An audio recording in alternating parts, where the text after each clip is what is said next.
They're watching you, not with curiosity but calculation. Not your words, not your titles, not your performance. They watch your body. They study your posture when you think no one's looking. They notice the way you avoid eye contact, how your feet point toward the door, how your breath shortens when you feel outmatched. You think you're being clever, masking insecurity behind practiced speech. But you're not. You're bleeding signals. Your body doesn't just speak, it testifies. And every micro movement is a confession of your fear, your uncertainty, your hunger to be liked. That's how the ruthless spot you. Not by what you say, but by what you leak. In the arenas of power, nothing is neutral. You're either projecting dominance or advertising submission. Weak men are loud with words and silent with presence. Strong men reverse it. The dangerous ones don't need to explain themselves. They walk in, and the atmosphere bends around them. Their silence demands attention. Their stillness unsettles. Every inch of them is calculated, stripped of weakness, immune to emotional flinching. They've mastered the battlefield of body language because they know if you can't control how you're perceived, you'll never control what you get. This world doesn't care about your intentions. It reacts to your energy. And if your energy is unstable, reactive, uncertain, you become prey. They won't pity you. They'll play you. Your image must become armor. Your presence must speak in threats. Your posture must say, I don't chase. I don't beg. I don't break. Let that sink in. Number 1, the predators are watching.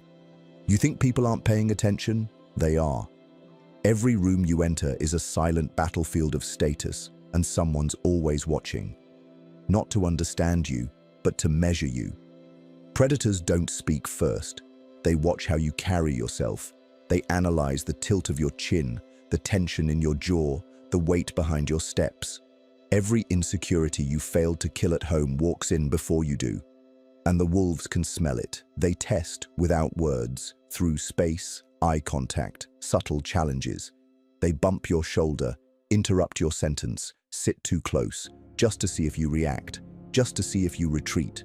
Because power doesn't speak loudly, it observes, calculates, and moves with precision. And when it strikes without mercy. You need to understand something fundamental. In any room where power exists, it is being measured at all times. If you are not actively commanding presence, you are unconsciously submitting to someone else's. There is no balance, only dominance or obedience. Most men walk in hoping to be liked. The untouchable walk in already certain they won't kneel. This is not about arrogance, it's about survival. Because in a world of silent warfare, your body language is the first line of offense and defense. If that registers, write this in the comments. My presence is not a negotiation. Let it echo. Number 2, silence is a weapon. Silence unsettles the weak. They rush to fill it because it exposes their insecurity. But you, if you're becoming untouchable, must learn to wield silence like a scalpel. In the hands of the undisciplined, silence is awkward. In the hands of the powerful, it's control. Because when you say nothing, you force them to reveal everything. People fear silence. It pressures them. It amplifies their guilt, their doubts, their need for approval. It turns the room into a mirror, and most men hate what they see in their own reflection. Stop trying to fill every gap with words. The more you speak, the more you give away. Reveal less. Let others guess. Let them squirm in the gaps you leave behind. That's where your power grows, in the space between what they want to know and what you choose to show. Machiavelli said it best. It is much safer to be feared than loved if one must choose. The man who can sit in silence, unaffected, is the man no one dares to cross. Understand this. Your silence should never be passive. It should be felt, controlled, surgical. Speak only when it sharpens your edge, never to soften it. If you're starting to feel the shift, drop this in the comments. I speak less, but say more. Number 3, the frame is the throne. Control the frame and you control everything. Power, respect, influence. Every social interaction is a covert war between frames, psychological battlefields where only one reality can dominate. The weak don't even realize a battle is happening. The strong walk in with theirs already carved in stone. Because here's the truth: whoever holds the strongest frame determines the rules of engagement. Most men, they default to the other person's energy. One sarcastic comment and they become defensive. One dismissive glance and they shrink into appeasement. The moment you react, you've lost control. And when you lose the frame, you lose the power to shape perception. That's when others start steering the narrative about who you are, what you're worth, and what you deserve. It's not fair, it's not democratic, but it's real. Your frame is your internal fortress. It must be built from brutal clarity, not fragile ego. It says, "This is who I am. This is my standard. This is my direction." It doesn't bend for comfort, and it doesn't need your approval. That type of energy unsettles people. It makes the manipulators uncomfortable. It forces the passive-aggressive to recalibrate. That's good. Power isn't about making others feel safe. It's about making sure you are never moved off center. Remember this: the frame is not just what you say, it's what you embody. It's in your stillness, your posture, the pace of your breath, the way you choose not to respond to bait. Kings don't defend their crown in every conversation. They simply occupy space with authority and let the silence say what words cannot. And here's the most dangerous part: the world responds to you based on the frame you refuse to break. When others try to poke, test, or provoke, your reaction becomes your declaration. Show emotion too quickly, you've been disarmed. Justify yourself too much, you've conceded the throne. So don't react, define, don't chase, anchor, because in every moment the throne is up for grabs and the man who holds the frame rules the room. If you're ready to stop surrendering your power, write this in the comments. I hold the frame. I bend for no one. Number 4. Movement reveals mindset. Your body moves before your words arrive. It's not just posture, it's strategy. Your movements either speak of control or of chaos. And in the cold psychology of power, movement is revelation. It unveils your mental programming, your confidence, your dominance, or your weakness without needing a single word. Study the men who hold real power. They move slowly, deliberately, economically. Every step, every shift, every glance is calculated. There's no fidgeting, no twitching, no signs of rushed energy. Because that kind of stillness doesn't come from arrogance. It comes from mastery. It tells the room, I am not in a hurry. I am not anxious. I control time here. On the other side, look at the man who lacks internal command. He touches his face too often. He crosses and uncrosses his arms. His feet shuffle. His shoulders cave inward as if trying to disappear. He speaks with his hands too much, overcompensates with gestures, and moves like he's chasing the room's approval. These aren't just physical traits, they are broadcasts of mental submission. The mind is exposed through motion, and once they see it, they will use it. In high-stakes environments, those little movements betray everything. A sudden shift in your seat during negotiation, you just gave away discomfort. Uncontrolled blinking when questioned, you've leaked anxiety. Looking away too quickly. They now know you fear confrontation, and once someone knows what triggers your discomfort, they'll press it again and again, because power doesn't pity, it exploits.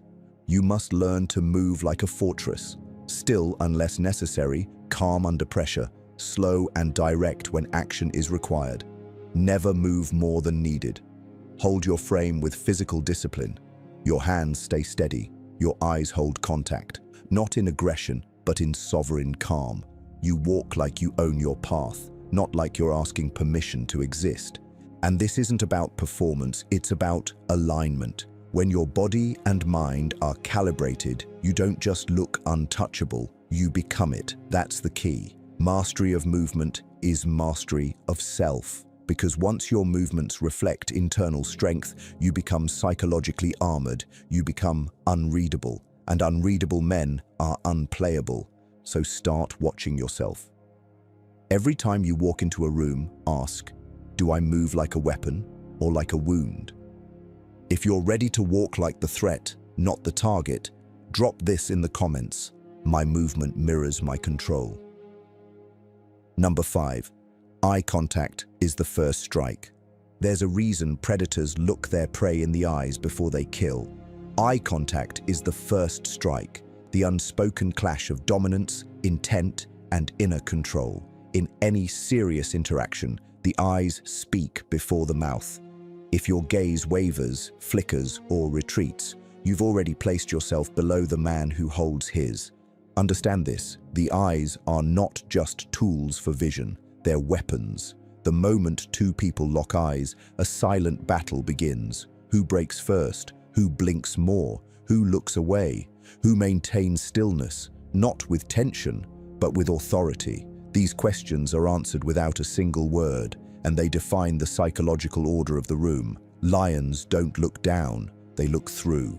Most men avoid strong eye contact because they've been conditioned to view it as confrontation, and they're right. It is. Eye contact is a test, it's pressure, it's truth without protection, and weak men can't handle being fully seen, so they look away, or they glance around, or they blink rapidly like their mind is short-circuiting.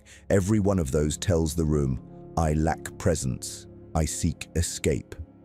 Powerful men do the opposite. They hold the gaze, not to intimidate with aggression, but to assert stillness. Their eyes are anchored, not frantic. Their stare is neither dead nor performative. It's alive, but calm, calculated, present. And this presence creates unease in the insecure. They will start justifying themselves, over-explaining, filling silence with nervous talk. Why? Because your unshaken gaze becomes a mirror, and it forces them to confront parts of themselves they usually avoid. If you master this, you no longer need to raise your voice to be heard. Your eyes do the talking. They deliver clarity without noise. And people begin to think twice before they lie to you, disrespect you, or underestimate you. Not because of what you say, but because your gaze alone demands caution. Now understand the deeper layer. Eye contact isn't just about looking outward. It's about inner control. You don't lock eyes by force. You do it because you're rooted. When you know who you are, when your mind is still, when your internal frame is secure, eye contact becomes natural. You're not trying to dominate, you're simply not flinching, and that unnerves the unstable. The world belongs to the man who can look anyone in the eye and not move, not emotionally, not physically, not psychologically. If you want to lead, to command, to never be dismissed again, start with your eyes. They are the gateway to your perceived strength, and more importantly, they are the early warning system to every wolf in the room that you are not prey. So from now on, when you walk into a space, scan it not like a man looking for approval, but like a man measuring his territory. Your eyes do not apologize. They do not dart around like a cornered animal. They observe, directly, calmly, intentionally. Practice this until it becomes you. And when someone locks eyes with you and starts fidgeting, breaking contact, or filling the silence with babble, understand what just happened. You didn't blink. They did. You didn't break. They cracked. Now write this in the comments and mean it. I hold my gaze. I move no further. Number 6. Master the art of tension. Tension, most fear it. The silence before the answer. The pause after a difficult question. The moment when eyes lock and no one blinks. But what most men don't realize is that tension is not the enemy. It's the environment where power forms. Everything meaningful in life happens in tension, the space between action and reaction, between challenge and choice, between who you are and who you're becoming. Weak men run from this space. Strong men build themselves inside it. You see it everywhere. In meetings, debates, interviews, negotiations, even dates. Watch what happens when the air thickens with pressure. Most will rush to ease it. They'll talk too fast, smile nervously, fidget, fill the silence with apologies or explanations. Why? Because they were never taught how to hold still under internal fire. They never learned that tension isn't something to escape, it's something to command. And here's what separates the untouchable. He doesn't collapse under pressure.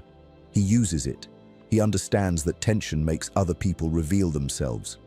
The insecure overcompensate. The impulsive speak too soon. The manipulative reveal their hand. But the man who holds tension, like a sword unsheathed but unmoved, he watches, he listens, and he waits. And when he finally speaks or moves, the entire room leans forward, because they've been trained by his stillness to expect gravity in his action. This isn't about intimidation. It's not about pretending to be mysterious. It's about mastery, self-discipline, control of your breath, your face, your posture. You aren't cold, you're centered. You aren't distant, you're disciplined. You aren't rude, you're rooted. And that difference changes how the world responds to you. Let's be clear, there's no need to try to create tension. Life will do that for you. High-stakes conversations, misunderstandings, sudden confrontations, power dynamics. These moments will come, and if you're not trained to handle them, you'll flinch, fold, or overreact. But if you are trained, if you've conditioned yourself to breathe, to wait, to observe without needing to fill space, you'll be the calm in the storm, the signal in the noise. Now let's get practical. Next time you're in a conversation and tension rises, don't react. Just breathe, hold eye contact, let the silence stretch. Watch how others squirm in it. You'll feel the pressure to jump in, to say something, to ease the moment, but don't. Let it be uncomfortable. Get used to that discomfort. That's where your nervous system learns to stop running and start commanding. You're not doing this to assert fake dominance. You're doing this to develop real presence. Because presence isn't about how much space you take up. It's about how much gravity you carry when you speak, move, or decide. And gravity comes from stillness under fire. When others can't hold tension, they become predictable. When you can, you become a mirror. And that reflection forces people to adjust, recalibrate, and in many cases, submit.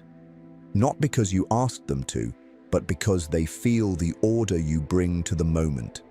This level of inner control doesn't just affect you, it protects you from manipulation, from emotional hijacking, from people who feed off reactive energy.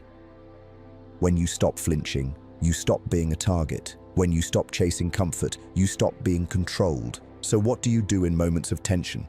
You pause, you breathe slowly, you hold the silence. You anchor yourself in the moment, not your emotions. And you speak when the weight of your words can shape the outcome, not before. Master this, and you'll start to notice something strange. The world slows down around you. People listen more. They interrupt less. They adjust their tone.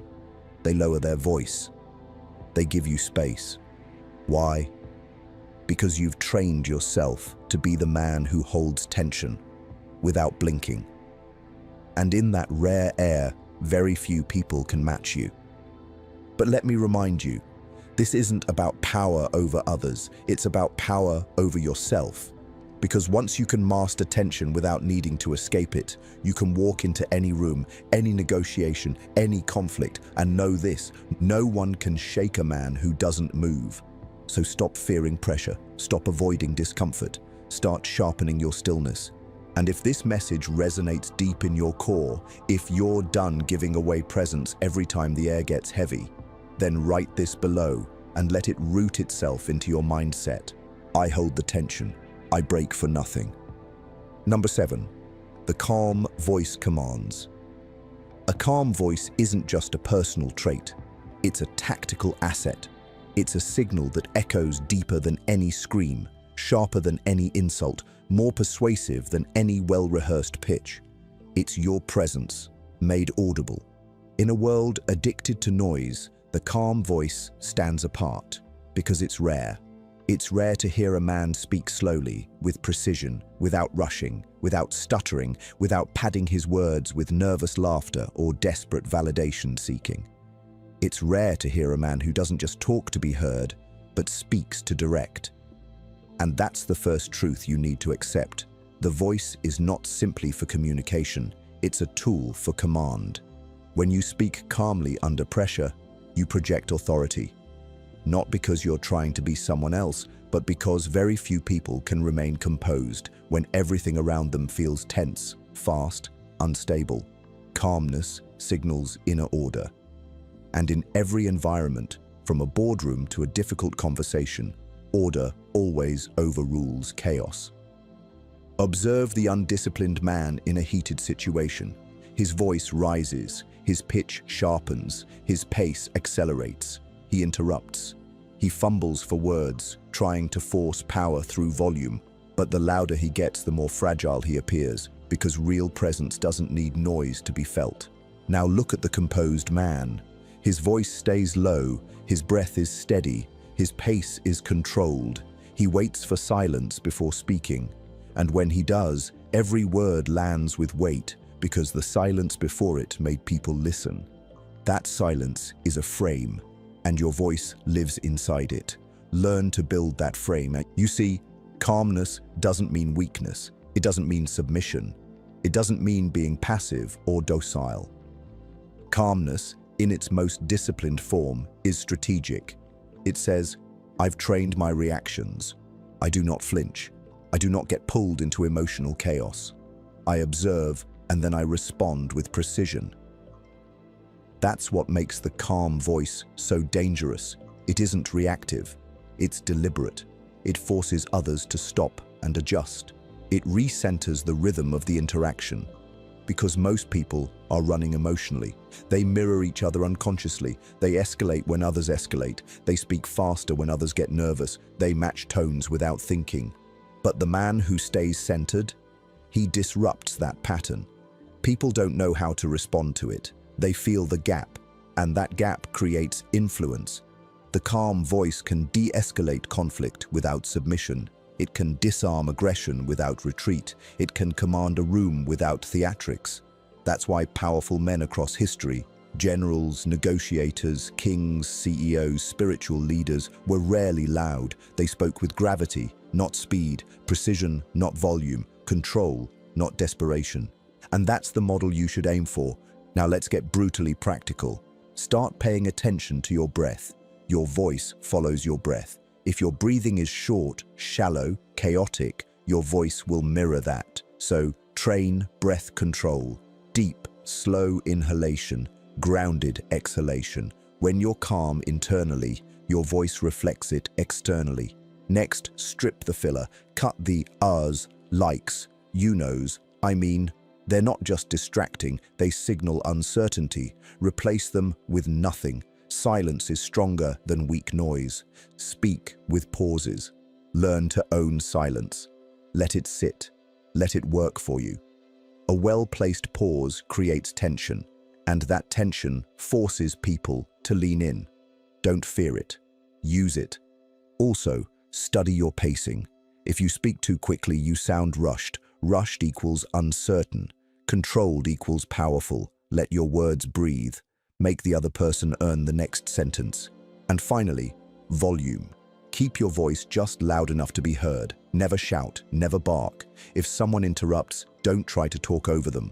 Pause. Hold your gaze. Let the silence speak for you. When they're done, resume with the exact same pace. That's how control is felt. Not in aggression, but in discipline. Now here's something deeper most never realize. The calm voice also has a moral quality. Not in the ethical sense, but in the sense that people assign trust to those who stay calm. It feels like certainty. And people are drawn to certainty, not because it's right, but because it's rare. A composed man becomes an anchor. Others, subconsciously, want to orbit him.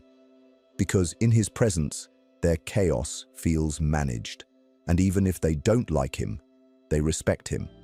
And in high-stakes situations, respect is better than likability. So what does this look like in real life? In conflict, you don't raise your voice. You keep it steady, because anger that's controlled hits harder than rage that spills. In leadership, you give direction in calm tones. People follow not because you forced them, but because your voice invited their focus. In conversation, you listen more than you speak, but when you do speak, your words land like decisions, not suggestions. In attraction, you don't oversell yourself. You speak like a man who is already chosen by himself. That's confidence. That's magnetic. And remember this above all else. A man with a calm voice doesn't just speak, he orients. He becomes the compass in the chaos. Not because he needs followers, but because people naturally align with steady direction. If you truly want to build untouchable presence, don't just dress well, walk tall, or speak loudly. Learn to control your voice. Make it your sharpest tool, not your loudest one. When your voice reflects stillness, your words don't get lost. They land, they shape, they move people without force. That is the power you're here to build. And if you've absorbed this lesson with seriousness, write this in the comments now. My voice is calm. My voice commands. Number 8. The energy that walks ahead of you. Before you speak a word, before you make eye contact, before your name is remembered, your energy has already entered the room.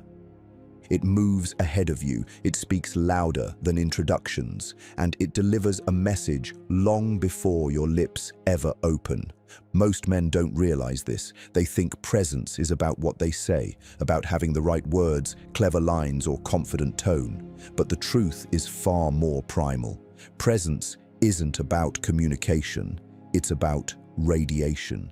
You radiate what you are, not what you claim, not what you rehearse, what you've built internally.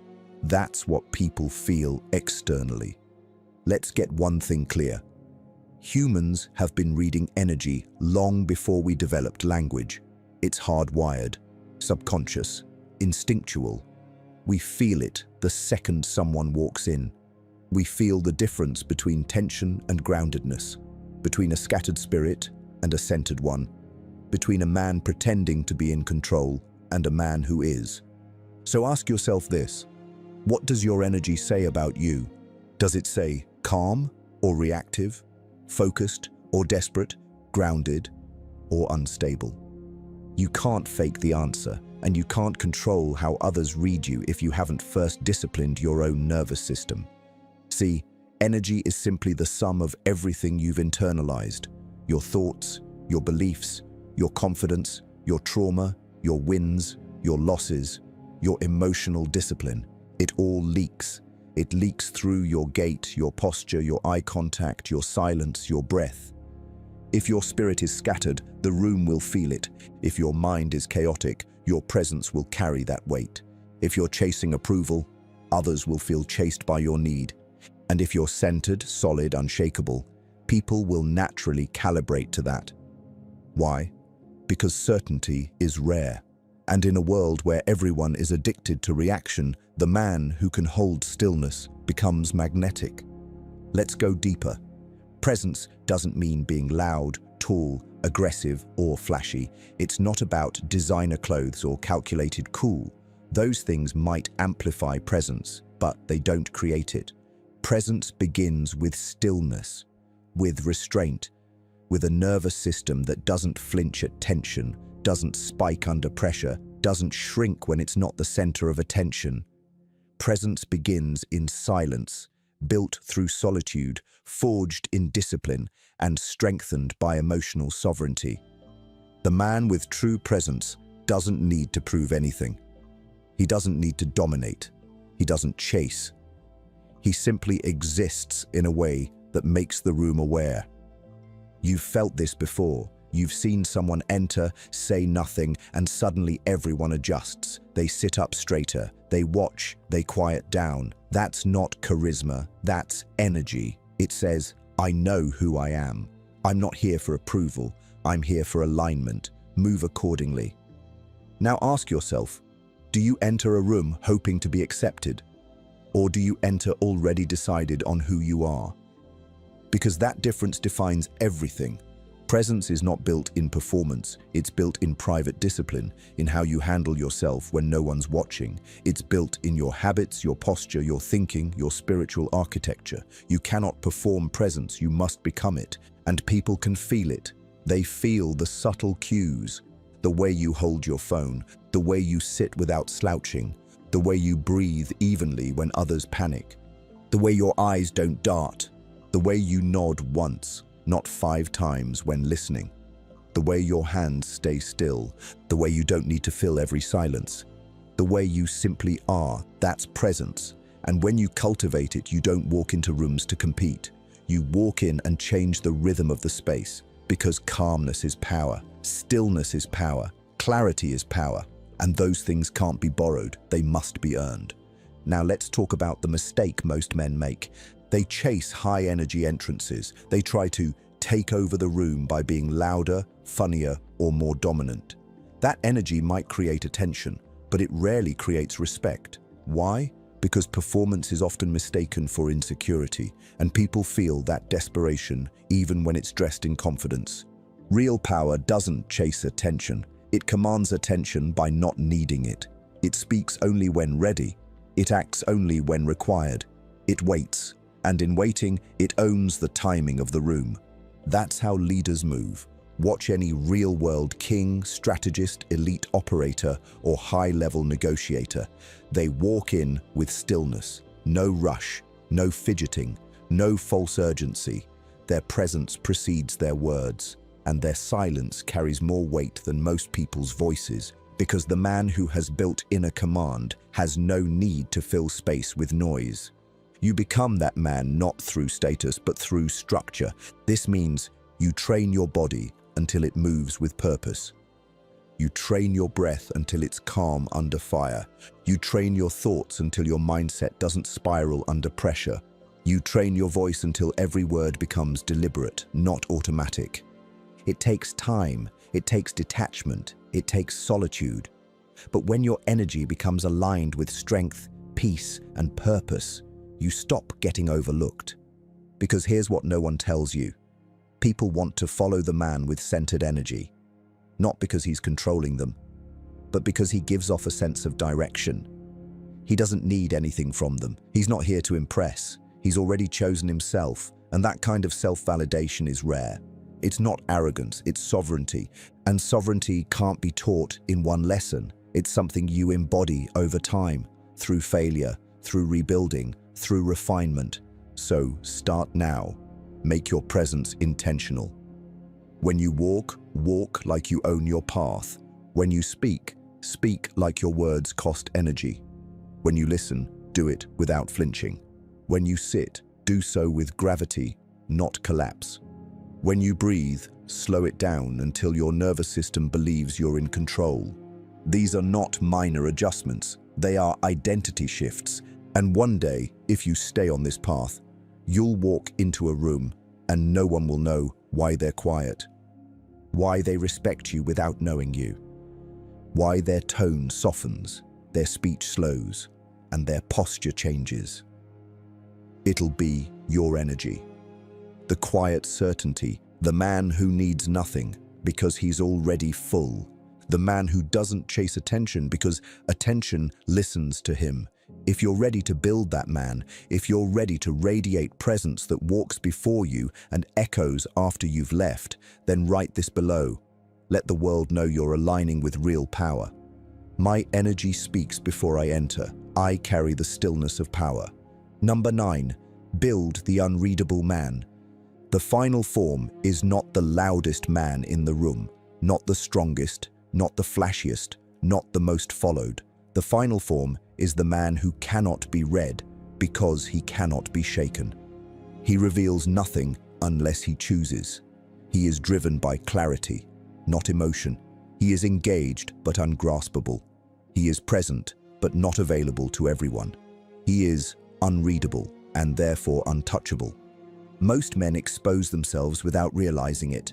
They react to tone. They flinch at disapproval. They overshare in the name of connection. They emotionally vomit under pressure. They try to be understood at all costs. But the truth is this: the more readable you are, the easier you are to control. If they know what you fear, they will press it. If they know what you crave, they will withhold it. If they know what you believe, They will mirror it to earn your trust, then use it to bend you. Power never shows its full hand. Real power is felt, not explained. It does not need to be loud. It does not need to be understood. It simply moves with quiet force. The unreadable man has mastered the art of concealed depth, not because he is fake, but because he is fortified. And fortification is not secrecy, it is sovereignty. There is a difference. To become unreadable, you must first master yourself. You must stop giving away your internal world to every eye that looks your way. Most people live in emotional transparency. Every thought shows on their face. Every insult finds a reaction. Every compliment shifts their self-image. They are on a leash, dragged by the opinions of others, exposed by their own untrained nervous system. The unreadable man does not play that game. His power is built on restraint, not retaliation. He speaks when he chooses, not when provoked. He responds without showing cards. He lets others talk, rant, posture, while he sits in stillness, absorbing information, never revealing position. And because of this, he becomes the one they cannot figure out. And what cannot be figured out cannot be prepared for. It cannot be manipulated. It cannot be maneuvered. Understand this. You do not need to be cold to be unreadable. You do not need to be harsh, rude, or robotic. What you need is discipline, emotional restraint, mental presence, silence with purpose. The unreadable man is not detached from the world. He's just not emotionally tethered to every current that passes through it. He sees, he hears, he senses, but he does not chase clarity in chaos. He becomes clarity in spite of it. People fear what they cannot read. That fear often turns into respect, sometimes curiosity, sometimes insecurity, but that doesn't matter. You're not building yourself to manage their feelings. You're building yourself to move on your own terms. That is the core of unreadability. You are not emotionally available to every interaction. You do not give your center away cheaply. Your internal world is yours, and it is protected, not performed. Watch how powerful this becomes in negotiation. While others reveal their agenda through their tone, their face, their urgency, you sit grounded. They talk too much. You ask short, clean questions.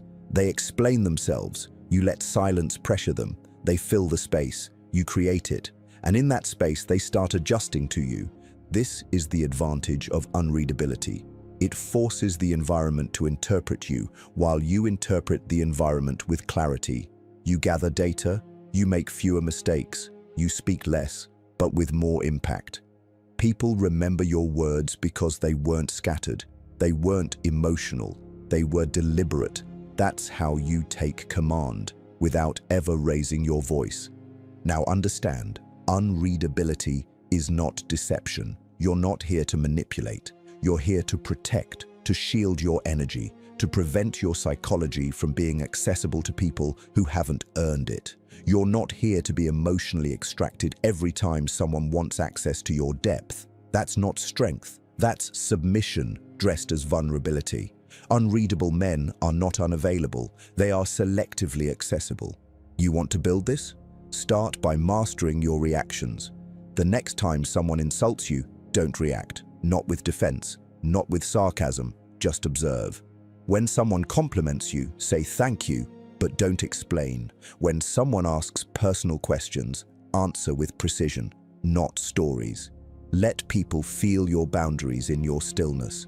Most men fear being misunderstood. That's why they explain themselves constantly. That's why they react. That's why they try to please. But the unreadable man is not governed by the need to be liked or validated. He knows that misunderstanding is a tool. It creates uncertainty. It forces others to question themselves. And people who are uncertain are controllable, not through force, but through silence.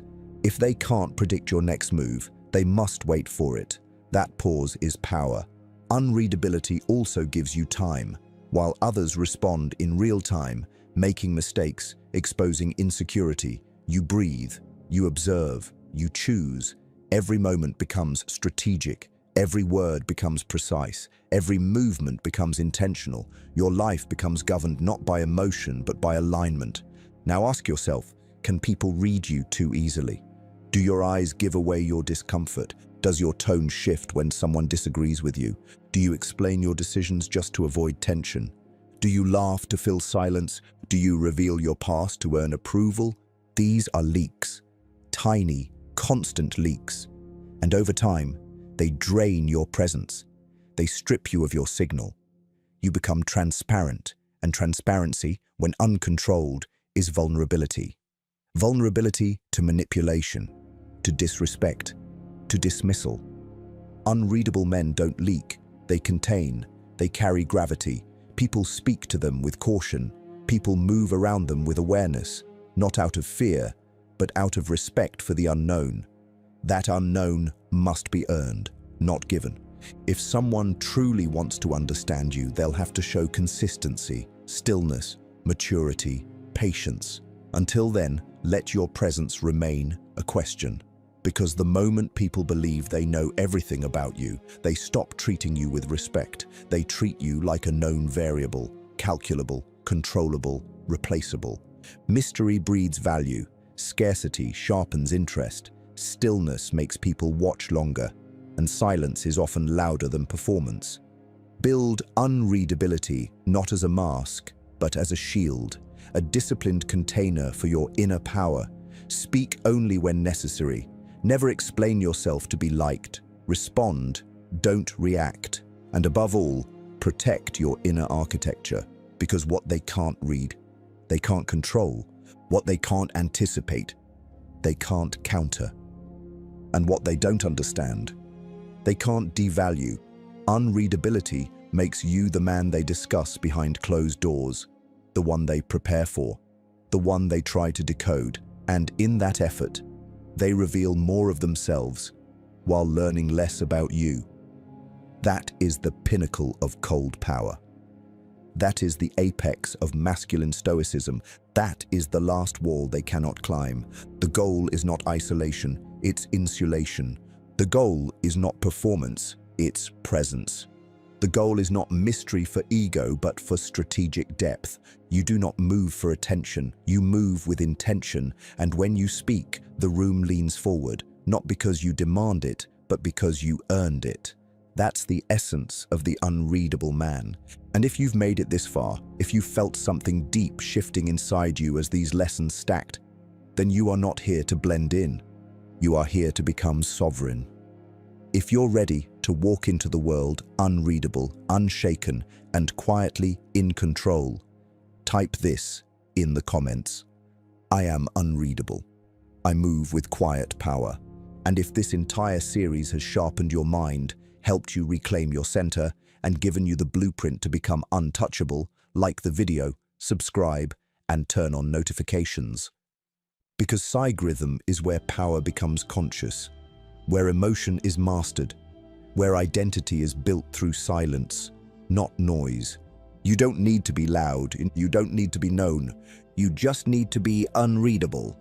Because in this world, they can't play what they can't predict. Stay sharp, stay still, stay sovereign,